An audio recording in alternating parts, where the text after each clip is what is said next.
Hello दोस्तों, कैसे आप लोग। मैं उम्मीद करता हूँ आप अच्छे होंगे और आपका पढ़ाई बहुत अच्छा से चल रहा होगा। आज की इस वीडियो में हम लोग बात करेंगे, ये लूसेंट का जो सीरीज चल रहा है उसका आज ये दूसरा पार्ट है और अभी हिस्ट्री यानी कि इतिहास आपका चल रहा है। आप अगर पहला पार्ट नहीं देखे तो सबसे पहले वो पार्ट देख लीजिए। 14-15 मिनट का वीडियो है जिसमें हम पहले पेज में जो भी 4 वेद दिया गया है उससे रिलेटेड जितना भी क्वेश्चन बन सकता है वो सभी क्वेश्चन का हम आपको पॉइंट वाइज उसमें करा रखें अच्छे से, उसको पहले देख लीजिए। उसी से आगे का जो बच गया था वो हम आपको इस वीडियो में प्रोवाइड कर रहे हैं। इसके बाद वाला वीडियो आएगा फिर से कल। इसी से हम करा रहे हैं आपको लूसेंट से। और आपको पता भी होगा कि जितना भी आप एग्जाम देते उसमें मैक्सिमम से मैक्सिमम जो आपका जीके जीएस का क्वेश्चन आता है वो लूसेंट से ही आता है। अगर इस पर आपको अच्छे से पकड़ हो गया तो आप बहुत अच्छे मार्क्स से अपना एग्जाम पास कर जाइएगा। तो चलिए देखते आज के इस पॉइंट में क्या क्या लिखा हुआ है और क्या क्या यहाँ से क्वेश्चन आपके एग्जाम में आ सकता है। चलिए देखते हैं पहला क्वेश्चन आज का। देखिए, सबसे पहले बात हम आपको चारों वेद तो करा दिए थे, ये तो आपको पता भी होगा। अगर वीडियो देख लिए होइएगा तो, अगर नहीं देखे हैं तो देख लीजिएगा। देखिए, सबसे पहला पॉइंट है कि वेदों को समझने के लिए 6 वेदांग का रचना किया गया है यानी कि लिखा गया है। तो वेद को समझने के लिए सबसे पहले वह जो 6 वेदांग है ये कौन कौन है ये आपको याद रहना चाहिए, क्योंकि जब आपके एग्जाम में ऑप्शन आएगा तो 3 इसमें से रहेगा और एक कोई और देगा और पूछा जाएगा कि इसमें से कौन वेदांग नहीं है। तो सबसे पहले बात ये आपको सभी याद रखना है। तो पहला नंबर पे आपका शिक्षा, दूसरा जो है आपका ज्योतिष है, तीसरा आपका कल्प है, चौथा जो है आपका व्याकरण है और पांचवा जो है ये निरुक्त है और छठा जो है आपका छंद है। तो इसको आपको 1 से 2 बार पढ़ करके पूरे अच्छे से याद रखना चाहिए। देखिए, पहला क्या है, शिक्षा है, ज्योतिष है, कल्प है, व्याकरण है, निरुक्त है और उसके बाद छंद है। तो ये 6 जो है आपका वेदांग है जो वेदों के समझने के लिए आपको अच्छे से याद रहना चाहिए। अब दूसरा पॉइंट इसमें देखिए, जैसे कि आपको पुराण से क्वेश्चन आता है, कहता है कि कितना पुराण है। तो पुराणों के जो संख्या है ये है आपका 18। और एक क्वेश्चन बार बार जो रिपीट होता है कि सबसे जो पुराना है, मतलब जो सबसे प्राचीन पुराण है ये कौन सा है। तो मत्स्य पुराण जो है ये सबसे प्राचीन है। मत्स्य पुराण जो है ये सबसे प्राचीन है 18 पुराण में से। ठीक है, हम आगे और चर्चा करेंगे दूसरे वीडियो में जहाँ से और 1-2 क्वेश्चन पुराण के लिए आता है, लेकिन वो आगे उसका डिस्कशन दिया गया है। ठीक है, देखिए अगला है आपका पॉइंट कि जैसे कि स्त्री और जो शूद्र होते थे उनको वेद पढ़ने के लिए अनुमति नहीं था, मतलब वो वेद को नहीं पढ़ सकते हैं, लेकिन जो पुराण था उसे वो सुन सकते थे। जैसे कि स्त्री और शूद्र को वेद पढ़ने के लिए मना किया गया था, वेद नहीं पढ़ सकते थे वो, लेकिन पुराण जो था उसे वो सुन सकती थी या सुन सकता था। तो ये आपको याद रखना है। ऐसे क्वेश्चन आपको स्टेटमेंट में दिया जाता है कि आप बताइए इसमें से कौन सही है या कौन गलत है। तो ये आपको याद रहना चाहिए, इंपॉर्टेंट पॉइंट है। अगली बात है कि स्त्रियों की सबसे गिरी हुई जो स्थिति थी, जैसे कि अभी जो स्त्री के मतलब स्थिति है ये बहुत अच्छे आप देख रहे हैं, लेकिन पहले जो मतलब प्राचीन काल में था जो सबसे गिरा हुआ स्थिति था स्त्री को, ये कहाँ पे ऐसा बताया गया। तब मैत्रेयी जो संहिता है उसी में ये बताया गया है कि स्त्री का स्थिति जो था उस टाइम में बहुत ज़्यादा गिरा हुआ था। मतलब यहाँ तक कि उसका कंपेयर जो है स्त्री के कंपेयर जुआ और शराब के भांति किया जाता था। तो इस पॉइंट को आपको याद रखना है। सिर्फ इतना याद रखना है कि स्त्रियों को ऐसा पूछा जाए कि स्त्रियों की सबसे गिरी हुई स्थिति कहाँ बताया गया है। तो ये आपका यानी कि मैत्रेयी पूरा संहिता में बताया गया है। कहाँ पे, मैत्रेयी संहिता में बताया गया है, ये आपको याद रखना है। और कंपेयर किस चीज़ से किया गया, तो जुआ और शराब से कंपेयर किया गया है। चलिए अगला देखिए, अगला पॉइंट है आपका कि शतपथ ब्राह्मण। यहीं पे शतपथ ब्राह्मण में स्त्रियों को क्या बताया गया है कि मतलब पुरुष के अर्धांगिनी बताया गया है। मतलब यहाँ पे जैसे कि जो पुरुष होते हैं उसके आधा अंग के रूप में स्त्री को बताया गया है। ये कहाँ पे, तो मतलब शतपथ ब्राह्मण में बताया गया है। मतलब यहाँ पे स्त्री का जो मतलब स्थिति था वो अच्छा माना जाता है। समझ गए बातों को ना। तो ये आपको याद रखना है, सबसे गिरी हुई स्थिति मैत्रेयी संहिता में, और जहाँ पे अर्धांगिनी बताया गया है वो आपका शतपथ ब्राह्मण में बताया गया है। अगला पॉइंट देखिए, अगला यहाँ से भी क्वेश्चन आया हुआ है और ये जो 4 पॉइंट लिखा गया है ना, एक्चुअली क्वेश्चन यहाँ से आया हुआ है। यानी कि आपका जो यहाँ पे ये है कि जवालो उपनिषद जो है इसमें 4 आश्रम के बारे में दिया गया है। कितने आश्रम के बारे में? तो 4 आश्रम के बारे में दिया गया है जवालो उपनिषद में। और ये 4 आश्रम कौन कौन है ये आपको याद रखना है। एक क्वेश्चन आपका ये भी बनता है कि यानी कि 4 आश्रम के बारे में किस उपनिषद में दिया गया है? तो जवालो उपनिषद में 4 आश्रम के बारे में दिया गया है, जो कि आपका 4 आश्रम है उसको कैटेगरी 4 में बताया गया आपको। देखिए, एक तो होता है आपका 0 से 25 होता है, कहीं कहीं ये 0 न 5 से भी 25 किया जाता है, ठीक है। तो मतलब 0 से 25, दूसरा है आपका 25 से 50, तीसरा है आपका 50 से 75 और चौथा जो 75 से ऊपर है या कहीं कहीं 75 से लेकर के इसको 100 किया जाता है, ठीक है। तो ये बात आपको ध्यान रखना है। जो पहला है 0 से 25, इसको क्या बोलते हैं? ब्रह्मचर्य बोलते हैं। ये आने की गुरुकुल में शिक्षा लेने के लिए होता है। ये उम्र जो होता है 0 से 25 इसको ब्रह्मचर्य कहते हैं और ये गुरुकुल में शिक्षा लेने के लिए ये उम्र होता है, ठीक है।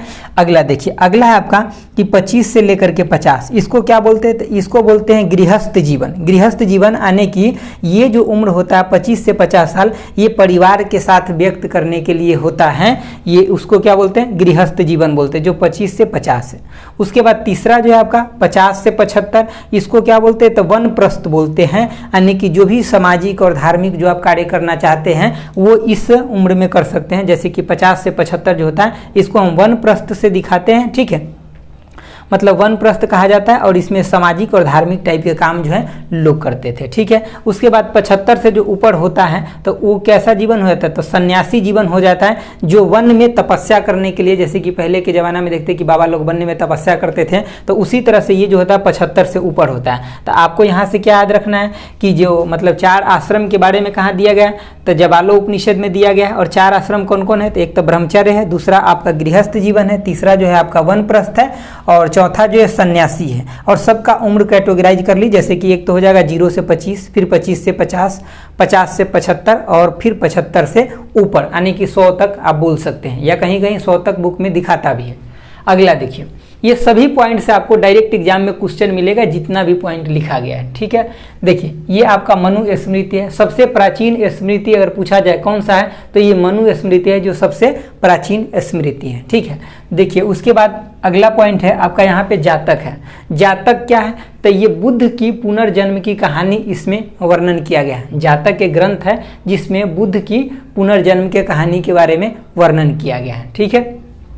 अगला देखिए, जैन संहिता। जैन संहिता को एग्जाम में पूछा जाता है कि जैन संहिता को हम क्या कहते हैं? तो जैन संहिता को आगम कहा जाता है। क्या कहा जाता है? आगम कहा जाता है, ठीक है। और इसका जैन धर्म का जो प्रारंभिक जो मतलब इतिहास है वो कहाँ से मिलता है? जो प्रारंभिक इतिहास है वो कल्प सूत्र से मिलता है, ठीक है। कहाँ से मिलता है? कल्प सूत्र से। आपको यहाँ से 2 पॉइंट याद रखना। एक तो कि जैन संहिता को क्या कहा जाता है? तो आगम कहा जाता है। और जैन धर्म का जो प्रारंभिक इतिहास है वो कहाँ से मिलता है? तो वो कल्प सूत्र से मिलता है। कल्प सूत्र जो पुस्तक है वहां से जैन धर्म के बारे में प्रारंभिक इतिहास दिया गया है। अगला देखिए, अगला आपका भगवती सूत्र। देखिए, भगवती सूत्र जो है इसमें महावीर के जीवन के बारे में, जो जैन धर्म के 24वें तीर्थंकर थे उनके जीवन के बारे में भगवती सूत्र में दिया गया है। तो पूछा जाता है कि भगवती सूत्र किससे संबंधित है? तो ये महावीर के जीवन के बारे में उसमें दिया गया, तो महावीर के जीवन से संबंधित है। अगला देखिए, अगला अर्थशास्त्र। ये तो कोई ऐसा एग्जाम ही नहीं है जहाँ पे ना पूछा जाता है। और अर्थशास्त्र सबसे पहले बात कि किसके द्वारा लिखा गया? तो इनका 3 नाम है। चाणक्य ज़्यादातर आता है, कौटिल्य और विष्णुगुप्त। ये मतलब आपको कोई भी नाम एग्जाम में देखने के लिए मिल सकता है, तो आपको तीनों याद रखना है। अर्थशास्त्र के लेखक कौन है? तो चाणक्य याद रखिए, कौटिल्य याद रख ली और विष्णुगुप्त याद रखिए। तीनों नाम से ये आता है। और अर्थशास्त्र में जो है यहाँ पे मौर्यकालीन इतिहास के बारे में जानकारी मिलता है। अर्थशास्त्र में मौर्यकालीन इतिहास के बारे में जानकारी मिलता है। ये मैं यहाँ पहले ही छूट गया था तो मैं रेड पेन से यहाँ पे लिख दिया हूँ, ठीक है। तो ये आपको याद रखना है। इसमें अर्थशास्त्र में 15 जो है ये अधिकरण है और 180 जो है ये क्या है? तो प्रकरण है। आपसे पूछा जाता है कि अर्थशास्त्र में कितने अधिकरण हैं? तो 15 अधिकरण हैं। और प्रकरण कितने हैं? तो 180 प्रकरण है। ये सीधे सीधे एग्जाम का क्वेश्चन है, ये सभी को आपको याद रखना है। मतलब बोर्ड पे लिखा हुआ एक एक पॉइंट सब एग्जाम का क्वेश्चन है। राजतरंगिणी। देखिए यहाँ पे राजतरंगिणी जो है इसमें कितना तरंग है ये पूछा जाता है एग्जाम में, तो आपको यहाँ पे इसको याद रखना है कि राजतरंगिणी में 8 तरंग है। कितना तरंग है? तो 8 तरंग है, इसमें याद रखना है। और ये किसके द्वारा लिखा गया है? तो राजतरंगिणी जो है ये कल्हन के द्वारा लिखा गया है और ये संस्कृत में लिखा गया है और क्रमबद्ध ज्ञान यहाँ से मिलता है। क्रमबद्ध कहने का मतलब ये है कि जैसे कि इतिहास का जो घटना हुआ है ना उसको क्रमबद्ध में लिखा गया है, जैसे कि 1 के बाद 2, 2 के बाद 3, 3 के बाद 4, ऐसे क्रमबद्ध में किया गया है। इसी में राजतरंगिणी में ही क्रमबद्ध इतिहास के बारे में जानकारी मिलता है। और इसमें जो इतिहास है वो कहाँ के इतिहास के बारे में है? तो कश्मीर के इतिहास के बारे में जानकारी मिलता है। कहाँ से? तो राजतरंगिणी से। क्वेश्चन सीधे पूछा जाता है कि राजतरंगिणी में कहाँ के इतिहास के बारे में जानकारी मिलता है? तो कश्मीर के इतिहास के बारे में जानकारी जो मिलता है ये आपका राजतरंगिणी से मिलता है। राजतरंगिणी में कितने तरंग है? तो 8 तरंग है। किसके द्वारा लिखा गया? तो कल्हन के द्वारा लिखा गया, ठीक है। और इसमें क्रमबद्ध ज्ञान के बारे में मतलब इतिहास के बारे में जानकारी मिलता है। अगला देखिए, अगला है कि चचनामा। देखिए ये पुस्तक पूछा गया बिहार दरोगा में जो प्रीलिम्स का एग्जाम हुआ था, नहीं मेंस का जो एग्जाम हुआ था इसने जो अभी हुआ इससे पिछले वाला में, ठीक है, तो पूछा गया था कि चचनामा क्या है। तो चचनामा जो है ये अरबों यानी कि अरब जो आया था ना वो सिंध पे विजय कैसे किया, जैसे कि अरब आक्रमण हुआ था भारत में तो वो सिंध पे विजय कैसे किया उसके बारे में इसमें दिया गया चचनामा में। और लिखा किसके द्वारा? तो अली अहमद के द्वारा लिखा गया है। किसके द्वारा? अली अहमद, जो आपको याद रखना है। सीधे पूछा था चचनामा किसके द्वारा लिखा गया? तो ये अली अहमद के द्वारा लिखा गया है। और इस बुक में किस चीज़ के बारे में बताया गया? तो अरबों की जो सिंध पर विजय हुआ था उसके बारे में इसमें बताया गया है। ये चीज़ें आपको अच्छे से याद रखना है। अगला देखिए, अगला है आपका कि अष्टाध्यायी। अष्टाध्यायी क्या है? तो ये संस्कृत का पहला ग्रंथ है, ऐसा आप मान सकते हैं कि अष्टाध्यायी जो है संस्कृत का पहला ग्रंथ है और ये पाणिनि के द्वारा लिखा गया। एग्जाम में ये भी आता है कि अष्टाध्यायी जो है ये किस भाषा का ग्रंथ है? तो ये संस्कृत भाषा का ग्रंथ है और ये पाणिनि के द्वारा लिखा गया था। अगला आपका है कि पतंजलि जो है ये मतलब पुष्यमित्र शुंग के पुरोहित थे। पतंजलि कौन थे? मिलान करने वाला में आ जाता है कि पतंजलि कौन थे? तो पुष्यमित्र शुंग के पुरोहित थे। तो दोस्तों ये हम आपको बता दिए और 2 मिनट में हम ये पूरा को आपको रिवीजन करा देते अच्छे से ताकि आपको याद रहे हमेशा हमेशा के लिए, मतलब एग्जाम तक के लिए। देखिए बहुत ज़्यादा पढ़ना जरूरी नहीं है, लेकिन आप जितना पढ़ते उसको याद रखिए अच्छे से, ये बहुत ज़्यादा जरूरी है, ठीक है। तो हम जितना भी आपको कराएंगे यहाँ पे वो सबका एक बार रिवीजन भी करा देंगे ताकि आप अच्छे से याद रख सके। चलिए देखिए पहला पॉइंट आपका क्या है कि वेदों को समझने के लिए जो वेदांग है वो कितना है? तो 6 वेदांग है। वो कौन कौन है? 6। तो शिक्षा हो गया, ज्योतिष हो गया, कल्प हो गया, व्याकरण हो गया, निरुक्त हो गया और छंद हो गया। ये तो आपको 6 को 6 याद हो गया, ठीक है। उसके बाद देखिए पुराणों की संख्या 8 है, जिसमें सबसे पुराना जो है मतलब सबसे जो प्राचीन है ये मत्स्य पुराण है, ठीक है। स्त्री तथा शूद्र जो शूद्र थे उसको वेद पढ़ने के लिए अलाउ नहीं था, मतलब वो नहीं पढ़ सकते थे, ठीक है, लेकिन वो पुराण को सुन सकते थे, इस बात को बताया गया है, ठीक है। अगला देखिए, अगला स्त्री का जो सबसे गिरी हुई स्थिति थी वो कहाँ? तो मैत्रेयनी में था। मैत्रेयनी संहिता में सबसे गिरा हुआ स्थिति मतलब सबसे गिरी हुई स्थिति बताया गया स्त्री को, और कंपेयर किया गया है जुआ और शराब से स्त्री का कंपेयर किया गया है। अगला देखिए, अगला है शतपथ ब्राह्मण में स्त्री को मतलब एक अच्छा दर्जा दिया गया है, मतलब पुरुष के अर्धांगिनी माना गया है। कहाँ पे? यानी कि पुरुष के अर्धांगिनी माना गया शतपथ ब्राह्मण में, ठीक है, मतलब महिला को।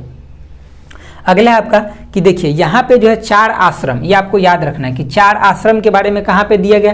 तो जबालो उपनिषद में दिया गया है 4 आश्रम के बारे में। और कौन कौन 4 आश्रम है? तो एक पहला आपका जो आपका ब्रह्मचर्य है, दूसरा है आपका गृहस्थ है, तीसरा आपका वनप्रस्थ है और चौथा सन्यासी है। एकदम क्रम में आपको याद रखना है। जब ये क्रम आपको याद रहेगा ना तो ये भी बन जाएगा 0 से 25, 25 से 50, 50 से 75 और 75 से ऊपर, ठीक है। तो ये आपको याद रखना है। पहला जो है आपका गुरुकुल में शिक्षा लेने के लिए होता है, मतलब 0 से 25 साल के बीच में, और उसको ऐसे ये 5 से भी 25 दिखाया जाता है, आप दोनों याद रखिएगा, ठीक है। उसके बाद आपका 25 से जो 50 है गृहस्थ जीवन, वो परिवार के साथ बिताने के लिए, और वनप्रस्थ जो होता है इसमें आपका सामाजिक और धार्मिक कार्य करने के लिए होता था, और जो सन्यासी जीवन होता था तो वन में जाकर के वहाँ पे तपस्या करते थे, ठीक है।